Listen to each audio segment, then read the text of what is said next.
Assalamualaikum warahmatullahi wabarakatuh. Selamat pagi anak-anak semuanya. Waalaikumsalam warahmatullahi wabarakatuh. Ibu. Bagaimana kabarnya hari ini? Alhamdulillah baik, Bu. Alhamdulillah baik, Ibu. Alhamdulillah, semoga semuanya dalam keadaan sehat ya. Nah, baiklah, pada pertemuan pada hari ini ada baiknya kita berdoa menurut agama dan kepercayaannya masing-masing. Berdoa dimulai. Berdoa selesai. Nah, untuk pertemuan hari ini, Ibu akan membahas mengenai keluargaan digital. Nah, sebelumnya, apakah ada yang sudah mengetahui apa itu konsep dari keluargaan digital? Belum, Bu. Nah, tentu saja kita akan membahas mengenai materi ini. Nah, Ibu akan absen kalian terlebih dahulu ya. Yang pertama, Mei hadir. Hadir, Bu. Azahra. Hadir, Bu. Siti Haryati. Hadir, Bu. Putri Nabila. Hadir, Ibu. Baizura. Hadir. Angel. Hadir, Ibu. Ivan. Ya, hadir, Bu. Ayu. Hadir, Ibu. Alhamdulillah hadir semua ya pada pertemuan hari ini. Nah, tentunya masih bersama dengan Ibu, yaitu Anissa Wandari di materi keluargaan digital. Dan pada pertemuan-pertemuan berikutnya, kita akan membahas mulai dari keluargaan digital, teknik penelusuran search sampai dengan merancangnya suatu dokumen. Sebelumnya, di sini mengenai konsep dari keluargaan digital. Tentu saja konsep dari keluargaan digital meliputi berkembang dari manusia sebagai makhluk sosial tidak dapat hidup sendiri tanpa bantuan orang lain. Dan di mana kebergantungannya setiap kali seorang berinteraksi dengan orang lain tersebut, dia harus menjaga etika bersosialisasinya. Dalam kehidupan nyata, seorang wajib untuk menghormati privasi, hak dan kewajiban, serta kepantasan atau norma yang berlaku. Nah, di sini konsep dari keluargaan digital merupakan semua warga digital yang berkewajiban menjaga etiket dan norma serta memiliki tanggung jawab kebersamaan dalam segala perilaku dalam memanfaatkan teknologi komunikasi di dunia maya. Dengan demikian, warga digital adalah orang yang cerdas, mengutamakan kebenaran, menyadari hal yang baik dan hal yang tidak baik, dan membuat pilihan yang tepat ketika menggunakan suatu teknologi. Nah, di sini Ibu akan bertanya nih kepada Mei, apakah Mei mengetahui apa itu pengertian dari keluargaan digital? Saya tahu, Bu. Jadi, keluargaan digital adalah norma perilaku jujur, bertanggung jawab, dan peduli terkait dengan pemanfaatan informasi dan teknologi komunikasi secara bersama, Bu. Baik, terima kasih Mei jawabannya. Tidak hanya itu, pengertian dari keluargaan digital merupakan konsep yang memberikan penyadaran penggunaan teknologi informasi di dunia maya secara bertanggung jawab dengan baik dan benar. Nah, di sini menurut Ribel, pengelompokan dari pelaksanaan keluargaan digital terdapat 3 lingkungan yang memuat 9 unsur adalah sebagai berikut. Yang pertama yaitu pastinya ada lingkungan belajar. Dan yang kedua, terdapat lingkungan sekolah. Dan yang ketiga adalah di luar lingkungan sekolah. Nah, sebelum Ibu melanjutkan tentang pembahasan ini, apakah sampai sini ada yang ingin ditanyakan? Belum ada, Bu. Belum ada, Bu. Baik, jika tidak ada yang ditanyakan, Ibu akan melanjutkan. Di mana lingkungan belajar ini terdiri dari beberapa unsur. Yang pertama yaitu mengenai akses digital.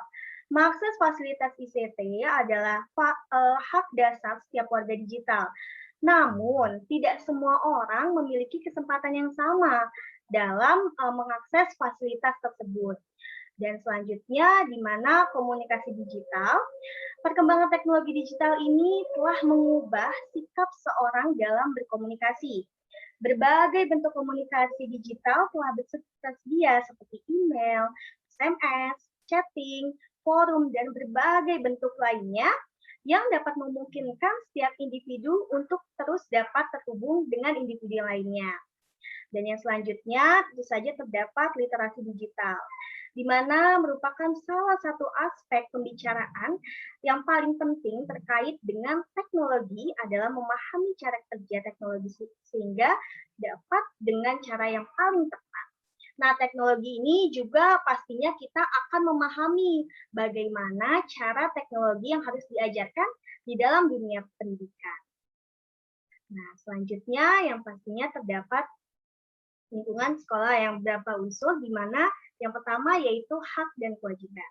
Di mana sebagai sesama warga digital yang menggunakan teknologi dan sumber daya yang sama secara bersama, setiap warga digital ini harus memiliki hak dan kewajiban yang sama berdasarkan kesepakatan norma. Yang selanjutnya, di mana etika. Dalam dunia digital ini, para pengguna tidak saling bertatap muka, melainkan mereka melupakan bahwa di balik setiap postingan, di balik setiap akun, terdapat pengguna lain yang dapat tersinggung jika melanggar tata krama etika digital yang bertujuan untuk menjaga kenyamanan perasaan pengguna lainnya. Selanjutnya yaitu terdapat keamanan. Nah, di mana dalam dunia nyata ini biasanya kita mendengar istilah membangun pagar, mengunci pintu, atau menambahkan alarm di rumah ketika dengan alasan untuk keamanan kita sendiri. Nah, hal yang sama juga diterapkan nih dalam dunia digital, seperti menginstal antivirus, firewall, membackup data, dan menjaga data sensitif seperti username dan password. Dan yang selanjutnya di luar lingkungan sekolah, di mana terdapat beberapa unsur. Yang pertama yaitu terdapat hukum digital. Dalam hukum digital ini, mengatur etika dalam penggunaan digital dalam masyarakat, warga digital perlu menyadari bahwa mencuri ataupun mengubah data diri maupun karya digital orang lain merupakan perbuatan yang melanggar hukum. Dan selanjutnya, di sini terdapat transaksi digital, di mana setiap penjual dan pembeli secara online harus mengetahui kelebihan dan risiko transaksi secara online. Selanjutnya yaitu terdapat kesehatan digital. Ada beberapa hal yang bisa mengancam kesehatan setiap warga digital, baik fisik maupun mental, di balik manfaat melakukan teknologi tersebut. Nah, selanjutnya, Ibu akan menjelaskan mengenai manfaat kewargaan digital. Sebelum Ibu menjelaskannya, apakah ada yang tidak memahami apa yang Ibu jelaskan? Dipahami, Bu. Dapat dipahami. Alhamdulillah, kalau paham, Ibu akan melanjutkan materi berikutnya, yaitu berkaitan dengan manfaat kewargaan digital. Nah, manfaat kewargaan digital ini yang pertama memiliki pengetahuan dan kemampuan untuk mengoperasikan teknologi informasi. Dan yang kedua, pastinya untuk mengekspresikan sebuah ide atau gagasan karakteristik pribadi, ide maupun tujuan yang tertuang di dalam dunia maya. Nah, selanjutnya terdapat fungsi dari kewargaan digital itu sendiri. Nah, di sini fungsi dari kewargaan digital yang pertama menciptakan rasa tanggung jawab, di mana kewargaan digital ini pastinya dapat membantu masyarakat dalam proses komunikasi melalui media digital. Dan media digital ini cakupannya cukup luas, oleh karena itu yang berfungsi untuk menciptakan rasa tanggung jawab kepada diri pengguna media itu sendiri di dalam komunikasi digital. Dan yang kedua yaitu menghindari permasalahan, di mana memanfaatkan teknologi ini pastinya membutuhkan kajian tentang kewargaan digital yang berfungsi untuk menghindari penggunanya dari permasalahan atau risiko yang ada. Selanjutnya yaitu terdapat membantu proses interaksi, di mana dalam hal ini kewargaan digital berfungsi untuk mendorong masyarakat dalam mengenal teknologi yang berbasis internet sebagai media komunikasi. Selanjutnya yaitu menciptakan kehidupan yang bermanfaat, di mana berpedoman pada kewargaan digital yang berfungsi untuk menciptakan kehidupan yang bermanfaat terutama bagi bangsa dan negara. Dan selanjutnya yaitu terdapat cerdas dalam menggunakan media digital, di mana dalam hal ini memberikan kecerdasan kepada masyarakat dalam memanfaatkan suatu teknologi. Dan yang terakhir yaitu menambah wawasan dalam penggunaan media, di mana untuk membentuk kepribadian warga digital dalam memanfaatkan teknologi digital tersebut untuk menambah wawasan dan seperti messenger yang menggunakan sinyal digital di handphone ataupun telepon seluler.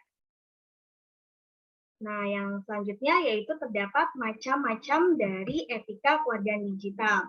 Nah, untuk macam-macam kewarganegaraan digital ini, yang pertama, pastinya kalian harus ingat nih, selalu ingat tulisan adalah perwakilan dari kita. Yang kedua, mengendalikan emosi. Dan yang ketiga, menggunakan kesantunan.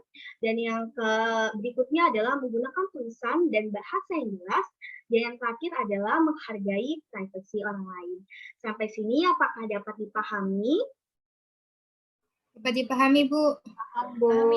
Alhamdulillah. Nah, sampai sini adalah materi terakhir kita. Apakah ada yang bisa menarik kesimpulan terkait dengan kewarganegaraan digital ini? Saya bisa, Bu. Ya, silakan Azahra. Jadi untuk kesimpulan pada pembelajaran kali ini yaitu kita dapat mempelajari teknologi dengan baik dan benar. Dan juga kita dapat menjadi warga digital yang percaya diri dalam melakukan tindakannya. Ya, benar sekali Azahra. Terima kasih ya atas jawabannya.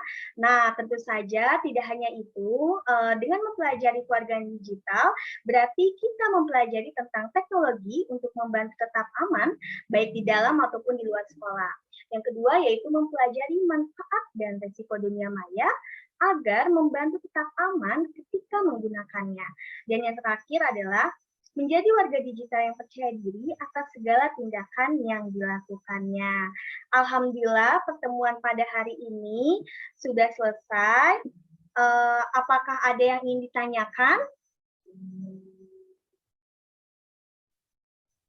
Nah, jika tidak ada yang ingin ditanyakan, kita akhiri pertemuan pada hari ini, dan untuk pertemuan berikutnya kita akan membahas materi mengenai dengan teknik penelusuran sesuai.